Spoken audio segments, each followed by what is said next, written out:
Hey guys, welcome to another video. Today I'm going to show you how to play Roblox without downloading it on your smartphone. So let's begin. Now as you can see, I have the Roblox application right over here, but I am not going to open this application.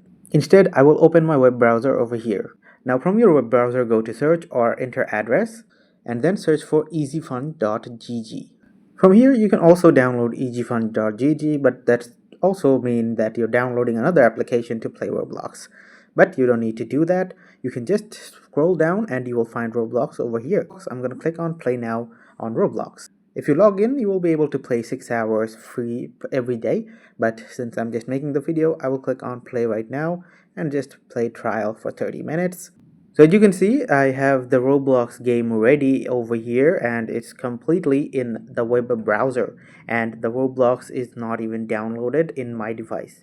Just to prove it, I'm going to scroll down, and as you can see, this is just the Opera browser and the Roblox is inside the browser. So from here, if you click on sign in, then you have to sign into your account, and after signing in, you will be able to play Roblox from right over here in the web browser.